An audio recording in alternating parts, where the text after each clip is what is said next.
Hello，大家好，歡迎嚟到生客啫。河馬同橙白呢一單傷人案呢，原定呢就係6月5號尋日過堂嘅，但係由於橙白留醫呢而押後咗。但係今朝早警方就表示，77歲姓何嘅男子被控傷人嘅罪名，呢件案已經今朝早喺屯門法院過咗堂啦。唔通突然之間秘密過堂？但係依然呢都話橙白仍然留院。都係未能夠出席法院嘅程序，案件呢依然都係押後到6月10號先至再審嘅。身為被告嘅橙白依然都係繼續由警方看管。根據報紙所講呢，橙白事發嘅時候就係手指同埋頭部受傷嘅。河馬一直以嚟呢都大安旨意，之前呢佢已經出 post 咧就話自己無罪釋放，然之後呢又鬧橙白呢就話橙白殺人未遂，而家呢仲出埋另外一個 post， 仲講得誇張啲添。佢呢一下呢就真係俾人哋 cap 晒圖啦。咁究竟係啲咩呢？而河馬呢就好似相安無事咁，喺醫院度走翻出嚟之後，就繼續佢個痴人說夢話啦。咁但係點解橙白反而唔能夠過堂呢？其實估都估到，係咪應該橙白會嚴重啲？但係河馬呢就好似一啲傷痕都冇喎。所以就要搞到6月10號先至過堂啦。咁點解要延遲呢？究竟係咩原因呢？而尋日嗰條片呢，我都有講過，話翁女俠呢就講有關於450萬嘅事。咁喺當中呢，我都有啲嘢呢係漏咗少少嘅，都想補充翻。咁今日就嚟打開所有嘅話題。河馬同阿橙白互毆呢件事已經過咗幾日啦。喺阿河馬出完院之後，過埋堂之後呢，佢出到嚟呢，就做咗好多小動作，例如呢，佢就改咗阿橙白 YT 賬號嘅頭像。我就唔知點解佢要轉一個咁嘅頭像啦。咁即係喺呢個賬戶裏面呢，河馬嘅操控權呢，就真係多過橙白嘅。事關橙白呢，根本上就唔係好識得用啲電話啊之類咁嘅嘢噶嘛。咁河馬就當然比阿橙白叻少少啦。咁啊，河馬咧就喺呢個 YT 賬號度出咗個 post， 佢就話橙白咧講話應承同佢離婚，原來係假嘅，佢極度兇殘，仲要置我於死地，我大難不死。然之後咧就逗號，唔知咧佢係咪仲有嘢講啦？但係逗號之後咧又乜嘢都冇喎。河馬咁樣做，簡直係蠢到不得了。咁當然啦，佢咁做就一定係有目的啦。佢都係諗住反轉過嚟，操控晒成個局面，希望咧就話晒橙白賴晒落橙白度先。咁跟住咧，希望自己可以甩身，因為事關無端端啊，橙白咧本來想停，但係咧又唔想得停喎。咁河馬個心就梗係會囉囉攣噶啦。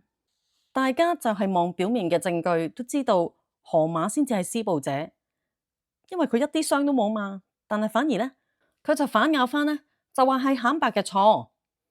由啱啱喺醫院嘅時候，佢已經開始咁樣做噶啦。河馬咁樣做，好有可能呢，就係想調轉翻個角色，就博人同情。其實呢一啲咁嘅情況呢，一啲都唔罕見。特別係河馬諗住操縱一個公眾嘅輿論，又或者係希望喺呢個法律程序未開始之前呢，就做啲嘢先。可能佢覺得咁樣做呢，就會攞到分啦。跟住河馬呢，就好似用盡晒自己一生當中所識嘅4字詞語，咩大難不死啊，極度兇殘啊，極度兇狠啊，用盡晒呢一啲咁極端嘅字，就只不過係希望可以塑造到係一個受害人嘅人設感。但係實際上邊一個出咗院先呢？仲有邊一個好似望落去冇乜傷痕呢？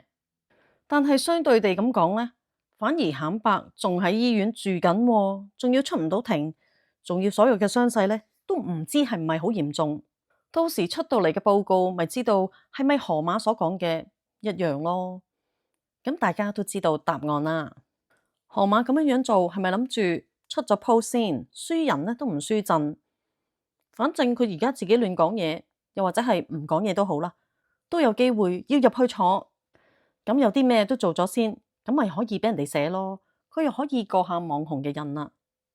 但係喺河馬嘅內心深處咧，都係諗住淡化咗自己嘅責任先。呢一個咧，不嬲都係河馬衰衰格格嗰個人格做出嚟噶嘛，不嬲佢都做緊呢啲咁嘅嘢噶啦，下下咧就賴咗落人哋度先。咁佢咪可以扮做一個弱仔嘅形象咯，然之後咧就預防第日佢俾人起訴嘅時候，又或者係俾社會譴責佢，佢就諗住俾足心理準備咧，俾自己先，令到自己覺得舒服啲又好，俾一個心理準備又好。呢一個不嬲都係佢嘅歪理性格啦。河馬同阿橙白由相識就係因為嗰450萬，已經帶出咗有好多好多嘅問題，然之後到佢哋所謂嘅喺埋一齊，成日咧都有喺言語上面，又或者係精神上面嘅一啲虐待。呢一啲嘢喺佢直播嘅時候都已經做慣做熟噶啦。其實都真係覺得幾恐怖噶。佢嗰啲變臉術咧係可以由0去到50，可能只不過係用幾秒時間嘅啫。就好似佢本來咧就鬧緊阿橙白嘅喎，但係突然之間去到下一秒，係啊，粉絲寶寶，頭先你講緊，你叫我繼續講嗰個話題啊，即係佢可以係變得好 Q 快，係真係好喪嘅喎。而河馬不嬲咧都係用一個講下嘅心態喺直播間咧講下點樣樣去軟化橙白，話離婚又好，講勾佬又好，都係講下嘅啫。得閒又講啲，得閒又滲啲，但係唔係喎，30號嗰日咧，你真嘅喎，呢個就係導火線啦。而呢一件事裏面咧，雙方本身就係好單純咁諗住鬧下交啦，點知咧就搞大咗，變成血案，仲俾警方起訴埋添。而家仲真正過埋堂，進入咗真真正正嘅司法程序。但係喺呢2個月嘅期間咧，等待咧都係一種折磨嚟噶嘛。河馬嘅僥倖心咧就係源自於咁多次以嚟做咁多嘢咧都係冇後果，一關過完又一關。但係而家隔日嘅報道已經可以話到俾佢知，河馬今次真係唔係發夢啦，樣樣嘢都係真噶啦。所以咧佢就進入咗一個生死搏鬥嘅模式，就好似有啲人咁講離婚咧，可能咧又唔想分錢，又唔想俾贍養費另一方，跟住然之後咧，大家咧就喺嗰個位度糾纏同埋爭拗，繼而傾唔掂數，最後咪變成咗血案，又或者動殺機咯。所以都幾悲哀噶。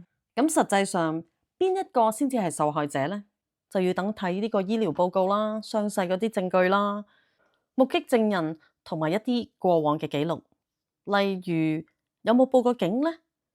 佢哋好中意報警噶嘛，應該係話佢哋好中意玩報警噶嘛。咁有冇啲乜嘢之前係有記錄嘅咧？仲有就係講開目擊證人咧，我就諗咗一樣嘢喎。點解成日都話河馬仔就係其中之一個嘅證人咧？其實係咪真係有人好肯定咁知道河馬仔係有喺嗰度住咧？呢一樣嘢咧，都係好值得大家去商榷嘅。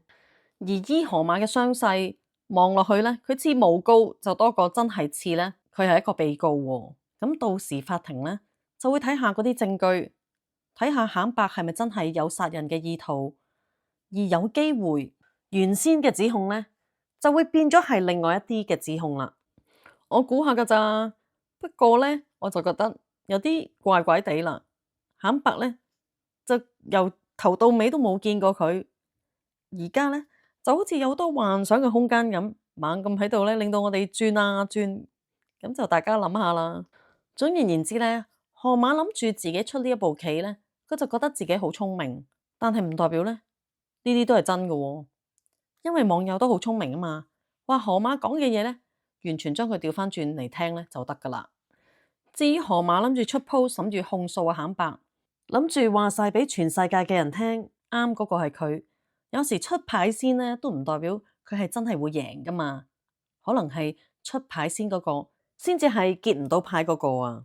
而阿橙白尋日咧就應該要過堂嘅，咁但係就冇過到喎。咁有啲乜嘢可能性係冇過到嘅咧？可能就會係需要更多嘅醫療報告，又或者係等緊證人嘅證供，定抑或係律師嘅安排。老人家企都可能未必企得穩，橙白可以同河馬行咁鬼多路咧，都已經真係好叻噶啦。喺體能上咧，都已經唔夠河馬嚟啦。因為起碼都爭成30歲啊嘛。我曾經都聽過人哋講話，喺老人家嚟講咧，就真係越老嘅。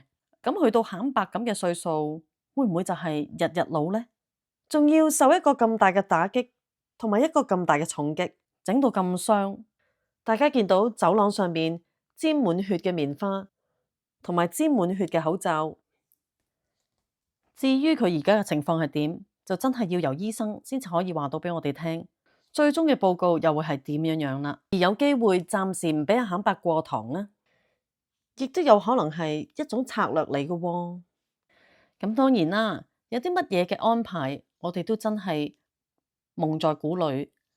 除咗內部人士知道之外，咁呢啲咁嘅古仔就要容後先至慢慢一塊一塊嘅 puzzle 砌翻出嚟先至知道啦。最後嘅真相就真係要等法院判咗醫療報告嘅鑑定，證人出庭講嘅證供，咁先至能夠真正作出一個結論。咁我尋日講有關於450萬嘅真相，咁根據翻翁女俠嗰條片呢，就係話坎伯個細女2月15號就攞咗嗰446萬，而坎伯呢係應該收到嚟自銀行嘅一個簡單信息，通知佢呢筆錢已經俾人攞咗啦。而嗰個 SMS 呢，翁女俠呢都有 show 出嚟嘅。咁我就喺度諗啦，點解坎伯唔知道嘅呢？唔通佢冇收到呢一個咁嘅短信？定一話係佢不嬲個電話根本上呢，就淨係要嚟打出打入嘅啫，其餘嗰啲 function 呢，分分鐘可能都唔喐得嘅喎。